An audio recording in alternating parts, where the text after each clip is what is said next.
आप जब चुनाव को दूर से देखते हैं तो आपको बड़ी बड़ी पार्टियां और बड़े बड़े चेहरे दिखाई देते हैं। यानी दो पार्टियों के बीच में मुकाबला है या इस दिग्गज के लिए तो सीट निकालना बहुत आसान होगा। लेकिन एक और बड़ा फैक्टर है जो हर चुनाव में बहुत महत्वपूर्ण होता है, और वो है स्थानीय तौर पर सीटों का समीकरण। कई जगहों पर निर्दलीय इतने प्रभावी होते हैं कि वो बड़े बड़े दिग्गजों पर भारी पड़ते दिखाई देते हैं। उनकी अपनी ज़मीन इतनी मजबूत होती है। कई जगहों पर मतदाताओं का मिजाज ऐसा होता है कि वो दोनों बड़ी पार्टियों से खफा होते हैं और किसी एक निर्दलीय के साथ या किसी अन्य छोटे दल के साथ चले जाते हैं। ये बहुत ही दिलचस्प पहलू होता है, लेकिन ये चुनाव के सारे समीकरण बना और बिगाड़ भी सकता है। राजस्थान की बात करते हैं। यहां पर कई दिग्गज हैं। निर्दलीय उम्मीदवारों ने किन किन दिग्गजों के लिए रास्ता साफ किया है, किन की चुनौती बढ़ाई है, जैसी बहुत सी महत्वपूर्ण चीजें हैं जो इस रिपोर्ट में आपको समझाने की कोशिश करते हैं। राजस्थान में चुनावी शोर के दौरान तरह तरह की चीजें देखने को मिल रही हैं। पाला बदलते नेता भी नजर आए हैं, तो चुनाव में अपनी पार्टी से टिकट न मिलने पर बगावत करने वाले भी कम नहीं हैं। इन बागी नेताओं के रुख के कारण मुख्य दलों की टेंशन बढ़ी हुई है। इस चुनाव के दौरान जनता ने सरकार को उनके घर आते देखा। इस सियासी उथल पुथल के बीच जब नामांकन का वक्त आया तो कई बागी नेता निर्दलीय प्रत्याशी के तौर पर चुनावी मैदान में उतर आए। इससे पार्टी के चुने हुए प्रत्याशी को वोट कटने का खतरा होने लगा। लेकिन फिर समीकरण बैठाए जाने लगे और आखिरकार राजस्थान की राजनीति के दिग्गज राजनेताओं के सामने निर्दलीय प्रत्याशियों ने घुटने टेक दिए और चुनाव में उन्हें समर्थन देने का ऐलान कर दिया।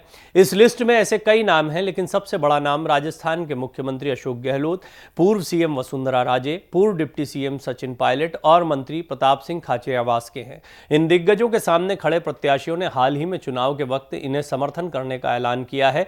निर्दलीय प्रत्याशियों के पीछे हटने से यकीनन इन दिग्गज नेताओं की राह आसान हो गई है, क्योंकि नामांकन वापसी की वजह से अब पार्टी के वोटों का बंटवारा नहीं हो सकेगा, जिसका सीधा फायदा पार्टी प्रत्याशी को मिलेगा।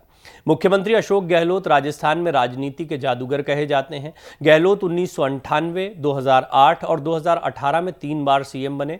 गहलोत ने 1977 में जोधपुर के सरदारपुरा विधानसभा क्षेत्र से चुनाव लड़कर अपनी राजनीतिक पारी की शुरुआत की। ये उनकी परंपरागत सीट है। इस बार भी वो जोधपुर की सरदारपुरा विधानसभा सीट से ही चुनाव लड़ रहे हैं।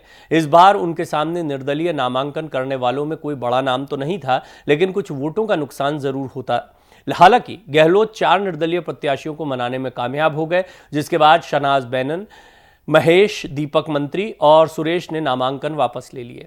राजस्थान की पूर्व मुख्यमंत्री वसुंधरा राजे झालावाड़ की झालरापाटन विधानसभा सीट से विधायक हैं और इस बार भी वो इसी सीट से चुनाव लड़ रही हैं। ये उनकी परंपरागत सीट है। राजे की यहाँ पकड़ काफ़ी मजबूत मानी जाती है। इस बार भाजपा वसुंधरा को भले ही फ्रंट पर रखकर चुनावी मैदान में नहीं हो, लेकिन इतना तय है कि अभी भी राजस्थान में वसुंधरा ही भाजपा की नंबर 1 नेता है। झालरापाटन से राजे के सामने इस बार पार्टी में सक्रिय रहने वाले शैलेंद्र यादव और अजय कुमार ने निर्दलीय के तौर पर नामांकन भरा था, लेकिन बाद में राजे के आग्रह पर दोनों ने अपना नामांकन वापस ले लिया। इसी तरह राजस्थान के पूर्व डिप्टी सीएम और वर्तमान में विधायक सचिन पायलट को कांग्रेस ने लगातार दूसरी बार टोंक से अपना प्रत्याशी बनाया है। पिछले चुनाव में वो बीजेपी के यूनुस खान को हराकर रिकॉर्ड मतों से विजयी हुए थे। इसके बाद से ही ये हॉट सीट बन गई थी। इस बार कांग्रेस में कई ऐसे नेता थे जो टोंक से चुनाव लड़ना चाह रहे थे, लेकिन जब पायलट को टिकट मिलने का ऐलान हुआ तो आधा दर्जन कांग्रेसियों ने बागी होकर निर्दलीय के तौर पर नामांकन दाखिल कर दिए। हालांकि बाद में पायलट के आग्रह पर 7 प्रत्याशियों ने अपना नामांकन वापस ले लिया। इनमें नियामुद्दीन, रशीद खान, मोहम्मद उमर, अहमद कादिर और अख्तियार शामिल हैं। इससे पायलट खेमे को काफ़ी राहत मिली होगी। गहलोत सरकार में मंत्री प्रताप सिंह खाचरियावास को कांग्रेस ने इस बार जयपुर की सिविल लाइंस विधानसभा सीट से टिकट देकर चुनाव मैदान में उतारा। इस सीट पर चुनाव लड़ने के लिए कई नेता कतार में थे। जब पार्टी ने उनकी उम्मीद तोड़ दी तो कुछ दावेदार बागी होकर निर्दलीय चुनाव में उतर आए। इससे पार्टी की टेंशन बढ़ती नजर आ रही थी, लेकिन बाद में खाचरियावास उन्हें मनाने में कामयाब हो गए और फिर बसपा प्रत्याशी अरुण चतुर्वेदी, राशिद अहमद और नरेश पारिक ने नामांकन वापस ले लिया। इस तरह से कहा जाए तो निर्दलीय उम्मीदवारों ने इन दिग्गज नेताओं के लिए रास्ता लगभग साफ कर दिया है। इसके दूसरे पहलू को समझने का प्रयास करिए। अगर इन दिग्गजों के सामने कई निर्दलीय प्रत्याशी खड़े होते हैं और बड़ी पार्टियों के बीच में जीत का अंतर कम होता है तो इनको बड़ा नुकसान हो सकता है। और अगर ये टक्कर देते हुए भी दिखाई देते या इनको कोई प्रत्याशी टक्कर भी देता है तो इससे बहुत स्पष्ट हो जाता है कि इनकी जीत के मायने जो हैं वो बड़े फीके पड़ जाते हैं। लिहाजा ये नेता पहले तो अपनी ताकत को जनता के बीच में दिखाते हैं, एक मैसेज भी देने की कोशिश की जाती है। ये तो कुछ बड़ी बड़ी सीटों की बात हुई है जिसमें अशोक गहलोत, सचिन पायलट, वसुंधरा राजे सिंधिया, प्रताप सिंह खाचरियावास जैसे चेहरे सामने आते हैं। लेकिन कई ऐसी सीटें हैं जहां पर बड़े सीरियस तरीके से निर्दलीय प्रत्याशी मैदान में उतरे हैं। कई जगह पर यह रणनीतिक फैसला भी दिखाई देता है। आपको गौर करना चाहिए कि मध्य प्रदेश में सपा और बसपा इनके लोगों को सपोर्ट देने जैसी कोशिश जो है वो बीजेपी की तरफ से करने का प्रयास किया गया। बाकायदा इसके बारे में कहा भी गया शीर्ष नेतृत्व की तरफ से कि आप उनके खिलाफ मत बोलिए। इससे बात बहुत स्पष्ट है कि वहां पर भी बीजेपी को ऐसा लगता है कि सपा और बसपा जहां पर अच्छे से लड़ गई वहां पर वो कांग्रेस के वोट काट सकती है। ऐसा कई बागी जो बीजेपी के बागी हैं उनके साथ में भी देखने को मिल सकता है और ऐसे में अपोजिट पार्टी जो है वो हमेशा इस तरह के निर्दलियों को एनकरेज करती है। इसको एक रणनीतिक फैसला भी माना जाता है। बहरहाल जब बड़ी सीटों की बात होती है तो उसमें कई लोगों को आगे किया जाता है और कई लोग अपने मन से आगे होते हैं। दूसरा, कई बार ऐसे नेता भी होते हैं जो इन लोगों के करीबी होते हैं और अपने महत्व को दिखाना चाहते हैं कि भाई बुलाया जाए, बात की जाए, हमको मनाया जाए, इससे हमारी ताकत भी देखने को मिले, उनकी राजनीति जो है वो आगे बढ़ती है। तो कई जगहों पर कई वजह होती हैं जिसकी वजह से निर्दलीय प्रत्याशी उतरते हैं। लेकिन फिलहाल ये 4-5 बड़े ऐसे नाम हैं जिन्हें बड़ी चिंता सता रही थी। जैसे कि मैंने सचिन पायलट के बारे में बताया, टोंक में बहुत मजबूत पकड़ उनकी है, लेकिन एक नहीं, दो नहीं, 7-7 निर्दलीय प्रत्याशी ऐसे उतर जाते हैं। इनमें ज़्यादातर मुस्लिम चेहरे आपको दिखाई पड़ रहे होंगे। इसकी बहुत बड़ी वजह है कि टोंक में मुस्लिम मतदाता, यूनुस खान को पिछली बार हराया था, तो आप अंदाज़ा लगा सकते हैं कि इस क्षेत्र में मुस्लिम मतदाताओं की कितनी पकड़ है। और अगर ऐसे 7-7 प्रत्याशी उतर जाते हैं तो इनमें वोट कितना कट हो सकता है कि निर्दलियों को बहुत ज्यादा वोट ना मिले, लेकिन 1000-1000, 2-2 4-4 हजार वोट भी बहुत बड़ा असर विधानसभा चुनाव में डाल देते हैं। और अगर आप इकट्ठा करके देखें तो निर्दलीय अगर 5 से 7 हजार या 10 हजार तक वोटों का नुकसान करवा देते हैं तो कई बार मुश्किलात खड़ी हो जाती है बड़े बड़े चेहरों के लिए। बड़ी सीटों पर मार्जिन बड़ा होता है, इन चेहरों का दबदबा भी है, इस बात से इनकार नहीं किया जा सकता है। यानी कि अशोक गहलोत, सचिन पायलट, वसुंधरा राजे अपना चुनाव ना जीत पाए ये कोई नहीं सोचेगा। हाँ, फिर भी अगर ऐसा हो जाता है उलटफेर, क्योंकि ऐसा हुआ है, कई बार दिग्गज हारे हैं, और जब ऐसा उलटफेर होता है तो उसके बाद में पार्टी की बड़ी किरकिरी होती है। इसको भी, बड़ी सीटों को भी एक बड़ी रणनीति के तौर पर लिया जाता है। उदाहरण के लिए मध्य प्रदेश हो, राजस्थान हो, छत्तीसगढ़ हो, जहां भी बड़े चेहरे उतारे गए हैं उनके खिलाफ रणनीति दोनों ही तरफ से बनाई जा रही है। खासतौर पर बीजेपी ने तो इस बार सांसद और मंत्रियों तक को मैदान में उतार दिया, तो उनके लिए भी चुनौतियां कम नहीं। बेशक उनका चेहरा बड़ा है, लेकिन स्थानीय स्तर पर इनमें से अगर 1-2 लोगों को भी हराने में कांग्रेस कामयाब हो जाती तो उसको वो अपनी बड़ी जीत के तौर पर दिखाएगी, और ये इन नेताओं के राजनीतिक भविष्य के लिए भी एक बड़ा सवाल खड़ा हो जाता है। तो आप समझ सकते हैं कि निर्दलियों का खेल कितना बड़ा होता है। लेकिन फिलहाल तो कुछ निर्दलीय प्रत्याशी हैं जिन्होंने राजस्थान में दिग्गज नेताओं का रास्ता साफ कर दिया है।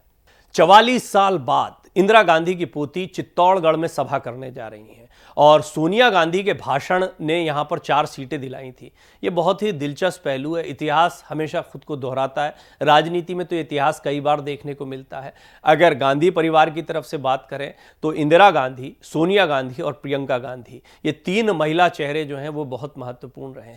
राजीव गांधी का बहुत लंबा समय उनको नहीं मिल पाया था। संजय गांधी राजनीति में बहुत उस लेवल पर एंट्री नहीं कर पाए थे। बड़े अनफॉर्चुनेट रहे ये 2 चेहरे इस लिहाज से, क्योंकि एक की हादसे में मौत हो गई थी और दूसरे जो हैं वो एक बम धमाके में खत्म हो गए थे। तो ये परिवार जो है, इसकी राजनीति में ये 3 महिलाएं बड़ी महत्वपूर्ण मानी जाती हैं। इंदिरा गांधी जो एक नए मकाम पर कांग्रेस को लेकर गई, उसके बाद में सोनिया गांधी जो बहुत ही टूटती हुई कांग्रेस को संभालते हुए यूपीए 1 यूपीए 2 को सक्सेसफुली सरकार में लेकर आई। उनका नेतृत्व था, प्रधानमंत्री की दौड़ में भी आगे थी। बात अलग है कि विदेशी मूल का मुद्दा उड़ी। लेकिन प्रियंका गांधी, हिमाचल कर्नाटक की जीत के बाद से ही कार्यकर्ताओं में बड़ा उत्साह है।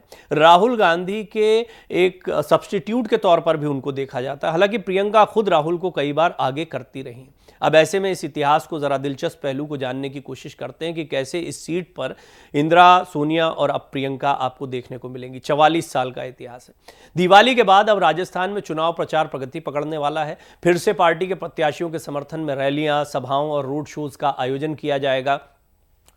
त्योहारी सीजन के बाद चित्तौड़गढ़ में भी अब चुनाव प्रचार को रफ्तार देने की तैयारियां शुरू हो गई हैं। जिले की 5 सीटों पर प्रत्याशियों के समर्थन में कांग्रेस की स्टार प्रचारक प्रियंका गांधी 17 नवंबर को चित्तौड़गढ़ के इंदिरा गांधी स्टेडियम में रैली को संबोधित करने वाली हैं। इस रैली में प्रदेश के मुख्यमंत्री अशोक गहलोत समेत राजस्थान कांग्रेस के सभी दिग्गज नेता मौजूद रहेंगे।